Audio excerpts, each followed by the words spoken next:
Tata Institute became a great institute. All the laboratories became great places. But the universities were starved of talented people. And because of that, the consequences we are still suffering. Even now, when C.R. Rao wants to make a university, he wants to make a teaching institution, he goes outside the university system. He makes IICR, which is not responsible to UGC, which is also responsible to everybody else. That is the kind of situation we have. Let me next come to Nehru's work for hydroelectric projects. Many of you mentioned here. Nehru called these hydroelectric projects temples of learning. Because for him, these were the things which are going to be in the future. The Bhakra Dam, the Hirakud Dam, the Damodar Valley project. These are all Nehru's choice places to visit wherever he was in the neighborhood. And he really brought them up. And the whole Green Revolution was really possible because of these hydroelectric projects. Then we come to the part that I mentioned earlier, namely the idea of scientific temper. Nehru was really a complete man, and he believed everybody should have the scientific temper. Now, unfortunately, the scientific temper idea is somewhat misunderstood. Scientific temper is not a science subject. Scientific temper is a behavioral subject. What is your attitude towards doing things is what is really scientific temper. So it is not part of physics or chemistry or anything. It is really part of your psychology, of your behavioral things. We have to learn scientific temper and implement it in our lives. And that is the only way Nehru thought, and I agree with him. The superstitions would do. Because our country is still largely superstition. I remember Professor Chandrasekhar had come to India once and we were meeting him, my wife and I were there. And he said, I'm very happy. I said, why? He said, I just had a TV interview. And the TV person started asking me questions. So I asked him, is it all right if I express an opinion on astrology? The TV person said, yes, sure, you can. Chandra said he was very, very happy because in America, they don't let you express your opinion fully on astrology, whereas in India, they do. But then I told Chandra that is because whatever you say in India, people are going to believe in astrology. In America, they will change their views. So the trouble in India is, we are really the other extreme, full of superstition, full of ideas. We never will. Nehru really wanted to propagate the scientific temper. But he was very careful. He realized science really does not encompass the whole of life. In fact, if you think carefully, science encompasses only about 5% of our lives. The remaining 5% is really human relationships. We are not really interested in natural science. When I talk of science, I'm talking natural science, not of social sciences. And so Nehru mentioned very clearly, let me just try to quote him here. He said, my problems are problems of individual and social life, proper balancing of inner and outer life, adjustment of relations between individuals and between groups, the way of observation and precise knowledge and deliberate reasoning according to methods of science must be followed. These methods may not always be applicable. There is a very important exception. These methods may not be always applicable in our quest for truth, for art and poetry, and certain psychic experiences seem to belong to a different order of things, and to exclude, and even the objective methods of science seem to be excluded. Let us not rule out intuition and other methods of sensing of truth and reality. They are necessary even for the purposes of science. Creativity is really intuition. But always we must hold to the anchor of precise knowledge tested by reason. A living philosophy must answer the problems of today. I cannot really quote a complete idea of world view of a person that one person should have than what we do.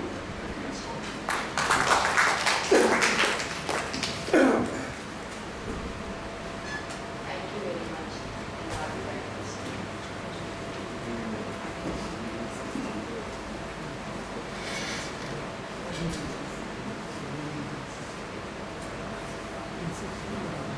Thank you, Chair. It's a very upset. Grateful to the organizers for the event, and I congratulate them and the JNU.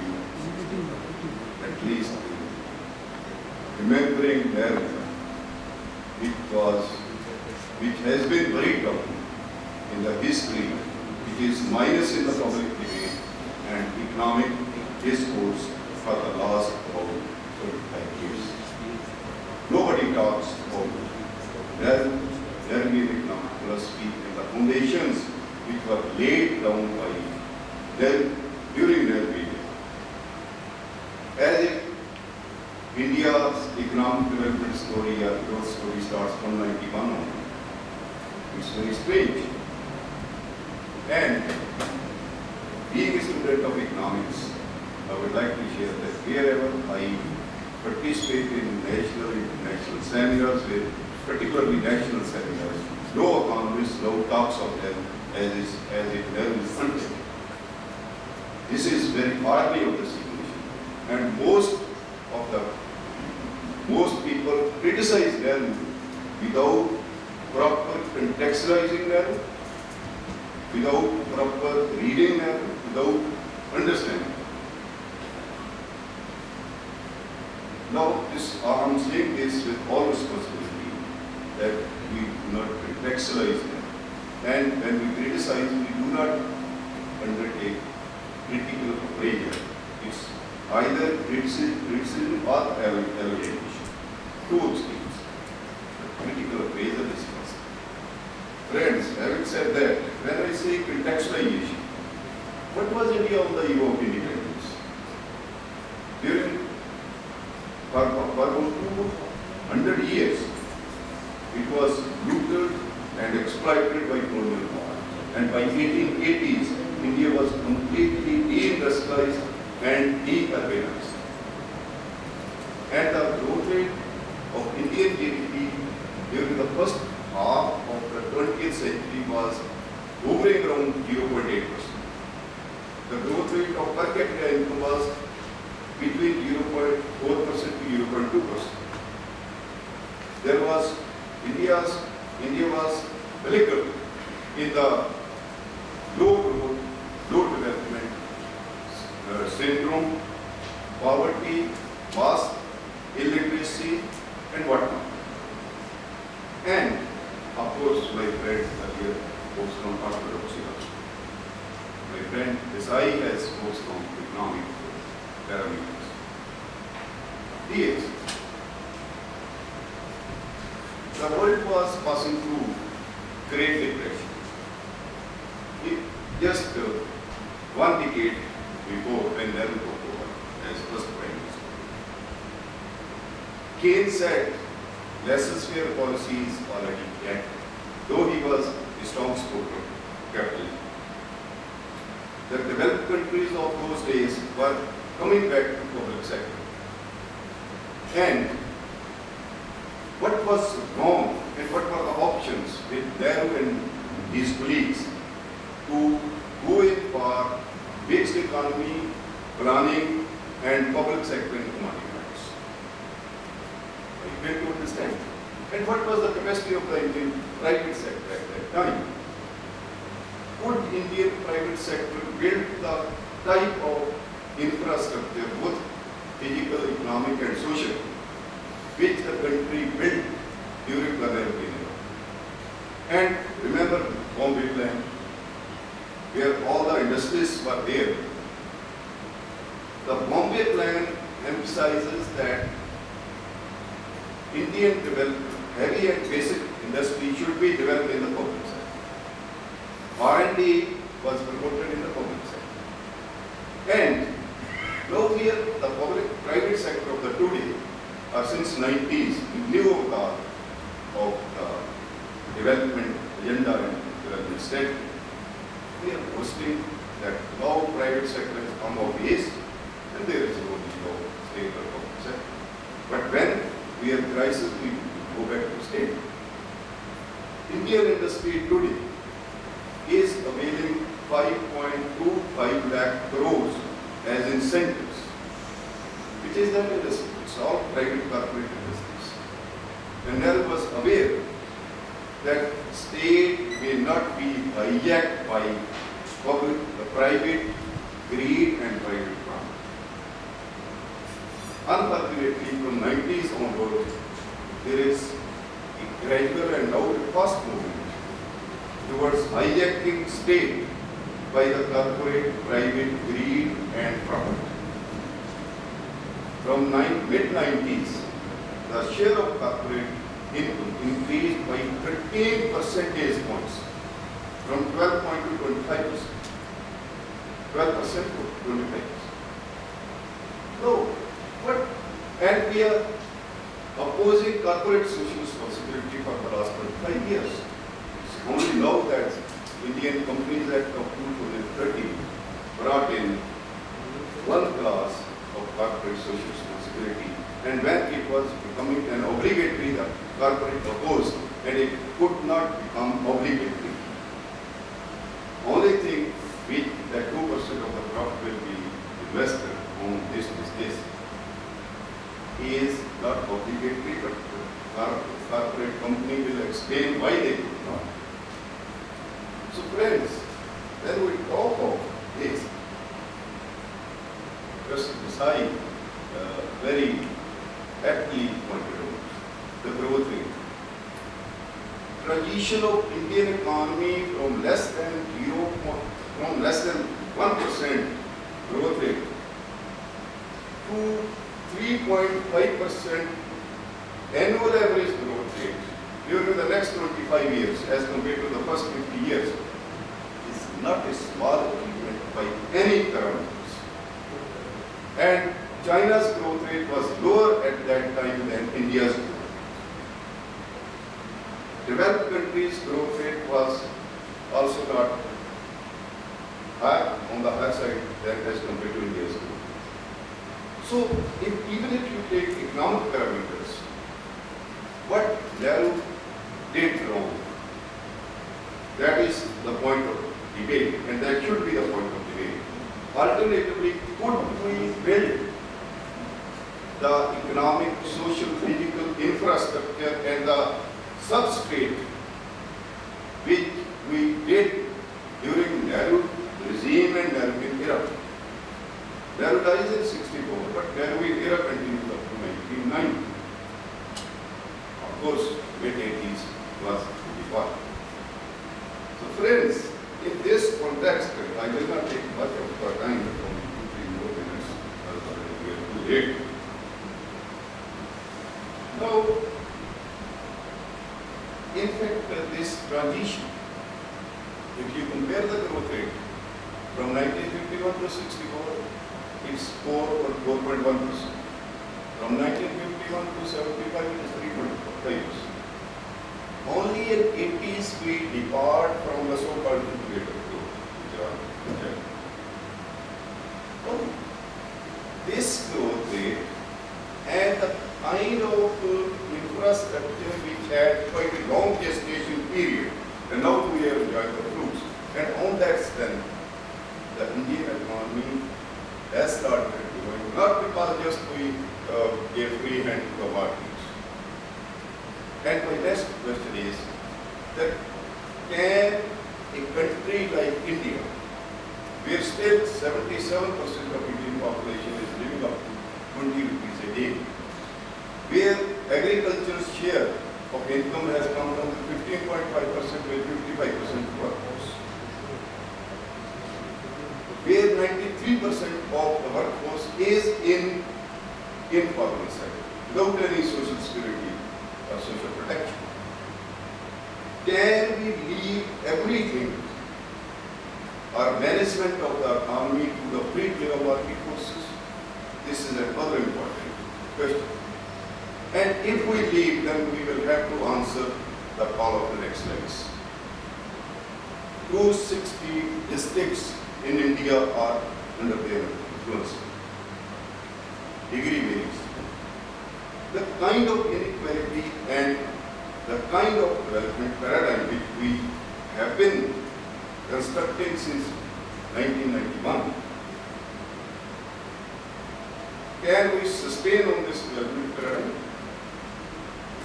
That is another very, very important. And last but not the least, what were the options before the country had that time? What were the choices before the country had that time? And what were the challenges? When your private sector is advocating that basic and heavy key industry should be developed in the public sector, there was, of course, science at Bombay School of Art was there, Keel and Ramnath was there. They were advocating the Westwood model. It was later on in the 60s, not in the 1950s itself. So, Keel and Ramnath model, and what was produced in the basic and heavy industries, was it not later on? Did it not later on prove that we decreased our dependence on the developed world for these things? One. Second, that nobody, no developed country, no capitalist country was willing to give you technology and steel from it. German backed out first, and then when Russia came in, they came. England came after that. So in such a scenario, when West was thinking that Indian democracy and Indian nation will disintegrate, democracy will collapse in the 1960s. So building a social democratic system and focusing on social justice, growth with social justice and the human beings in a democratic setup. What other alternatives can be politically as well as economics was available? Now the present avatar of growth, faster growth, inclusive growth, PPP model. What are these? Was it not an integrated part of their very economic philosophy? Growth with social justice, growth with human beings. 11th plan focused on faster and inclusive growth. 12th plan focused on more faster, more inclusive growth. Neither faster growth nor inclusive growth. It's growth of a particular section of the population in India, that is the corporate. Now, this, I'll stop here just to say that there will be a vision and economic philosophy. One may differ, one may criticize. But to me at least, there was no better alternative economic policy available to the country at that crossroads. It's very easy to criticize now after 65 years. But what was the other options available with the country? And even I agree with the analyst that his foreign policy was closely integrated with country's economic goals and economic development. He knew that independence from both the power blocks was very, very important. He was a visionary in that sense. And he was also visionary in that sense that India at that point of time probably could not have the capacity to take on wars with other countries or become a part of this bloc or that bloc. And this paid to them.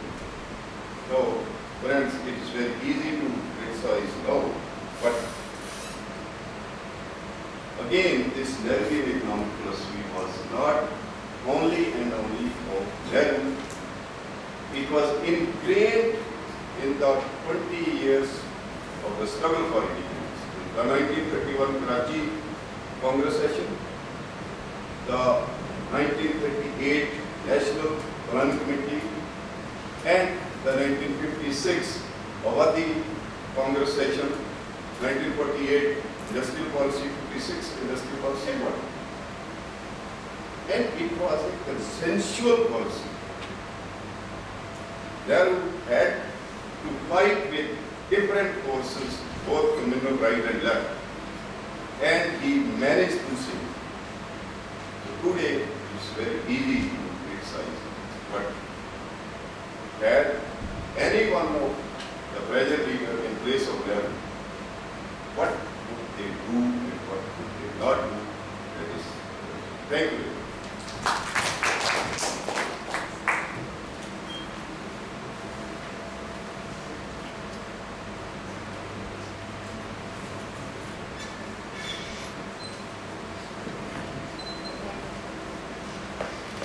I must thank all the speakers. It's very late and having a discussion on a round table right now will be fairly late. We decided that this is the general feeling. So, is there anything anybody would like to say particularly or?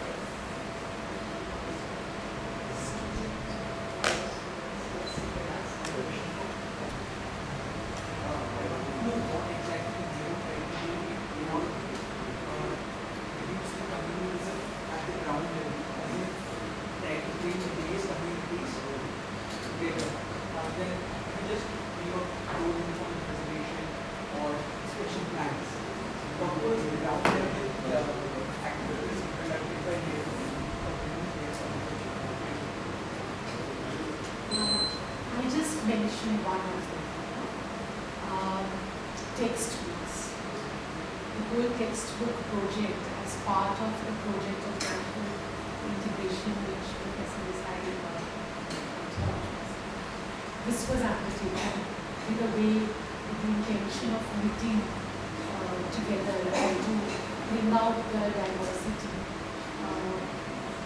You know that the textbooks which were written, whether it was history or political science, in all subjects, they were written by Marxists, historians, but from a completely liberal, left liberal or liberal point of view. So I think textbooks were very important.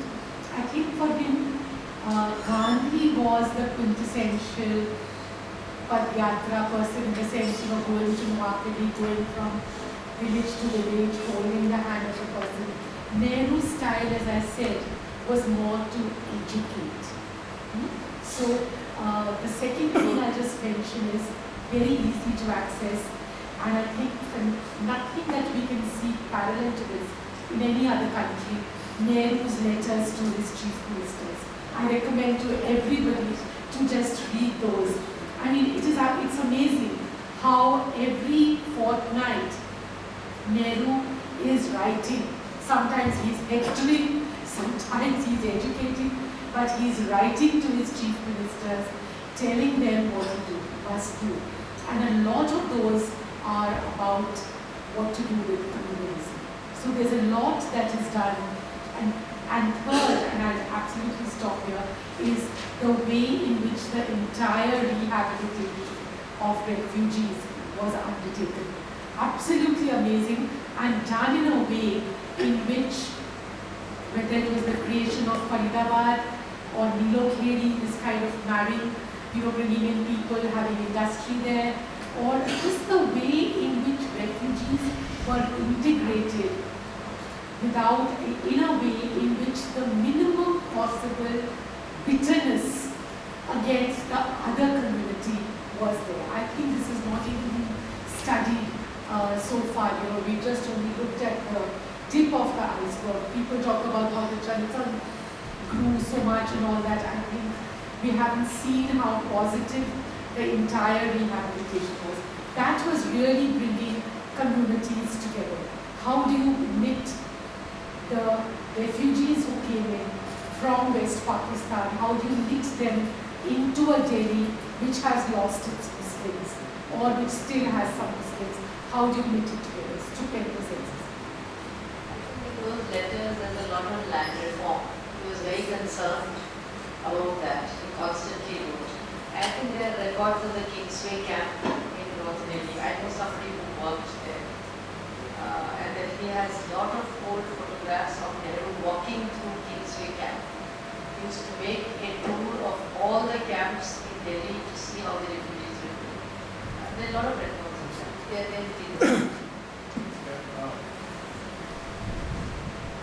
Traditionally, these are not villages done on Hinduism.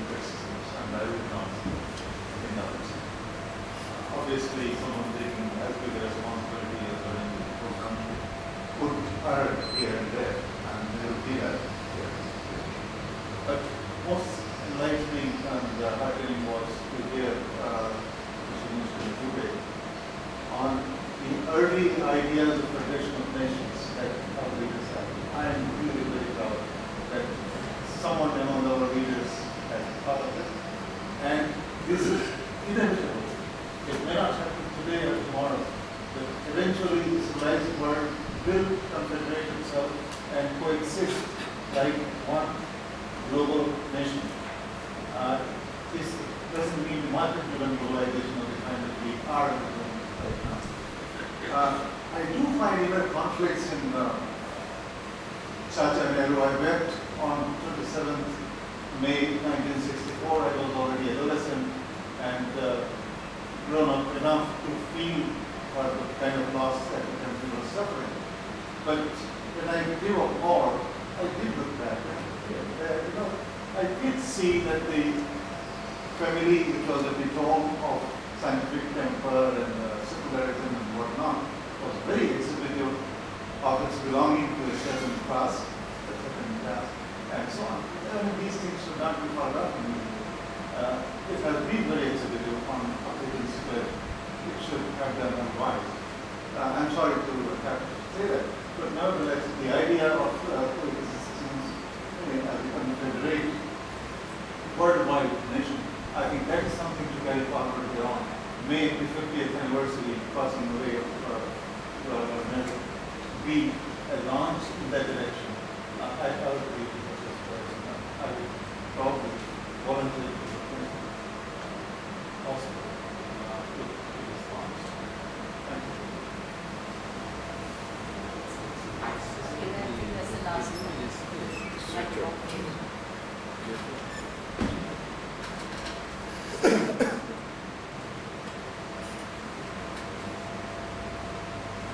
Ma'am, as I know, Nehru was remembered for his policy of non-alignment and mixed economy. Mr. Dubey is an eminent foreign affairs expert. That non-alignment movement is virtually collapsed. The SARC is taken place for non-alignment. Can SARC is sufficient for getting the permanent place of UN for India, or the SARC is as such organization as the NATO, CETO, CENTO, other organization of the world is prevailing. And second one, the mixed economy. That the mixed economy is converted, as we know, or as some of the scholars say, the mixed economy converted to crony capitalism. And that crony capitalism, as I mentioned you, that the RSS, BJP is a brainchild of RSS. And in RSS, I think, I don't exact the date, but in 1931 or 1932, that RSS proclaimed the economic nationalism, Arthik Rashtravad. So moderates, Congress moderates were the ones Arthik, who gave up the economic nationalism. Arthik Rashtravad for RSS. And the second thing, he has discussion for the partition, the Communalism Act of 1935, election of 1937. As I remember, in 1937, the total all over India, Congress is the winner, and Muslim form a single state, West Bengal form a government under the leadership of Orabat. And this, as I think, this creates, I use a word, sense of fear among the minorities, and this sense of fears played a very important role for the partition of India. These are the two my questions.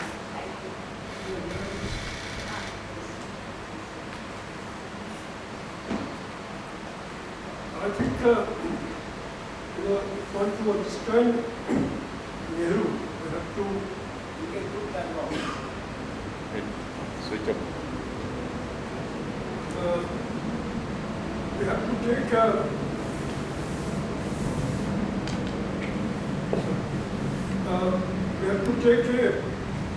kind of integrated view of his idea.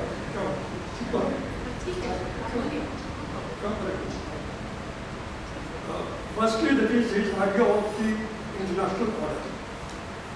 And Federation of Nations was one aspect of it. But he also attached great importance to regionalism in the broadest sense of the term as a means of towards that international cup. And his convening of the Asian Relations Conference was a very far-sighted and very ambitious effort in that direction. And if you see his speeches, he made quotes, extempore speeches in that tree.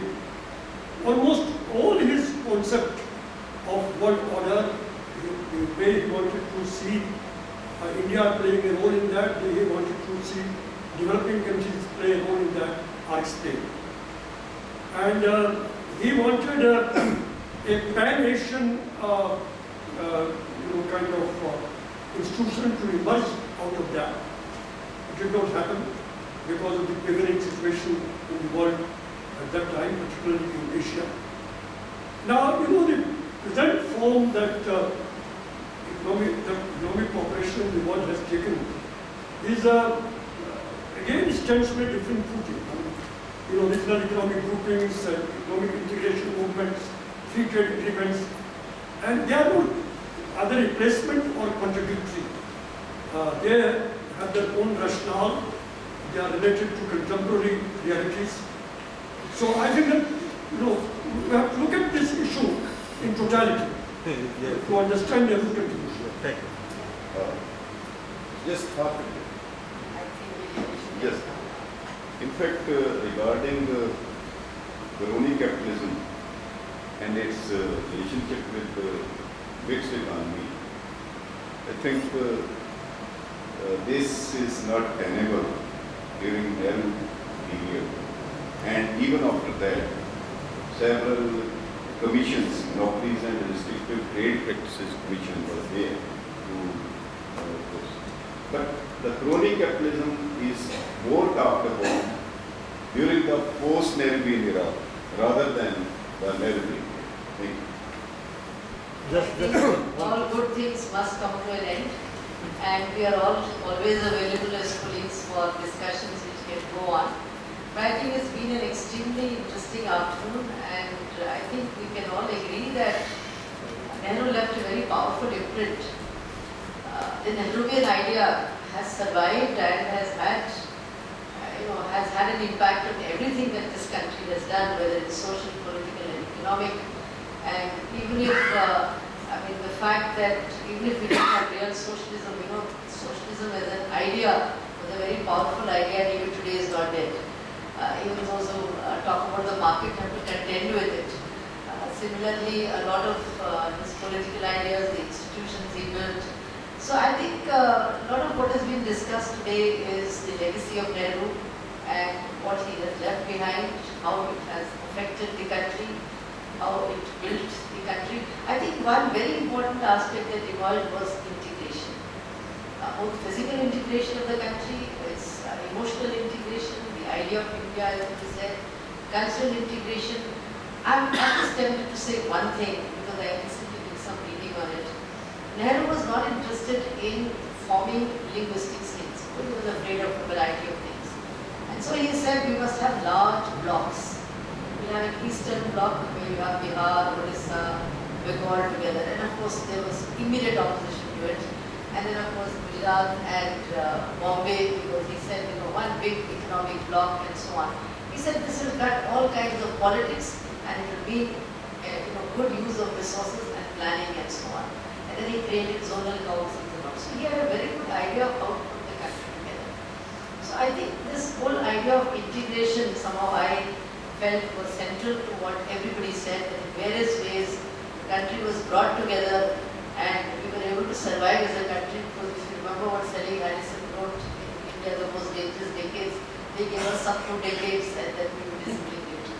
So I think it's been a very interesting afternoon, and maybe this can continue some other time, but we'll have to stop now. And I must thank all the speakers, everybody who came from outside KU particularly, and to all colleagues who have, in spite of it being vacation and the heat and all, taken out time, and thank you very much. Just want to thank everybody for being here, for spending this time. That's it. Thank you. Well, everybody.